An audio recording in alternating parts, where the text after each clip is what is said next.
2 माह से कोई मेरे दरवाजे पर रोजाना कचरा फेंक कर चला जाता। बड़ी कोशिश के बावजूद वो पकड़ में नहीं आया। एलिया ने कहा कि यकीनन ये कोई मोहल्ले का ऐसा बंदा है जो फजर की नमाज बाकायदगी से पढ़ता होगा और मस्जिद जाते हुए ये कारनामा सर अंजाम देता जाता होगा। रोजाना 10 बजे उठकर फजर कज़ा पढ़ा करता था। 20 दिन कबल मैंने एलिया से फजर में उठाने का कहा तो एलिया हैरान कि ये आज सूरज मशरिक की बजाय मगरिब से कैसे निकल रहा है। खैर, उन्होंने मुझे अगले रोज फजर के वक्त उठा दिया। मैंने उठते ही खिड़की से नीचे झांक कर देखा तो दरवाजे पर कचरा मौजूद नहीं था। फटाफट वुजू किया, खिड़की के पास ही मुसल्ला बिछाया और 2 रकात सुन्नत खटाखट पढ़कर फिर से झांक कर देखा तो कचरा दरवाजे पर पड़ा मेरा मुंह चिढ़ा रहा था। खैर, फिर 2 रकात फर्ज पढ़कर दोबारा सो गया। अगले दिन सुन्नत के बजाय फर्ज पढ़ते ही कचरा फेंक दिया गया। 4 दिन इसी तरह गुजर गए, लेकिन कचरा फेंकने वाले को पकड़ नहीं पाया।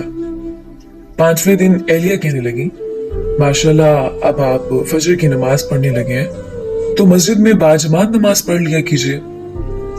बात दिल को लगी और 5वें दिन सुन्नत घर में पढ़कर जमात से 15 मिनट पहले दरवाजे पर कुर्सी लगाकर बैठ गया और मोहल्ले के नमाजी हजरात को आते देखने लगा कि किस नमाजी के हाथ में कचरे का शापर है।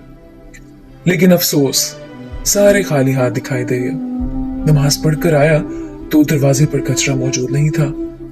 1 हफ्ते मुसलसल पाबंदी से बाजमात नमाज पढ़ने के बाद मैंने एलिया से कहा, बेगम अब कचरा फेंकने वाला शायद डर गया है, जब भी कचरा नहीं फेंक रहा। अब आप मुझे फजर के वक्त नहीं उठाना।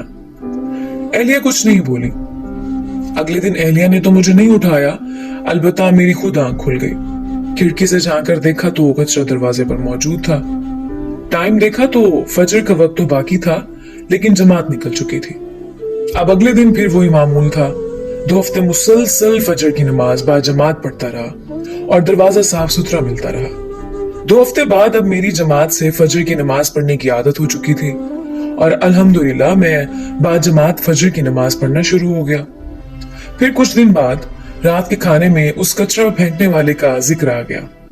मैं उसे बुरा भला कहने लगा। बेटा बोला, अब्बू आप उसे बुरा भला तो ना कहें, बल्कि वो तो आपका मोहसिन है जिसकी वजह से आप फजर की नमाज बाजमात पाबंदी से पढ़ने लगे हैं।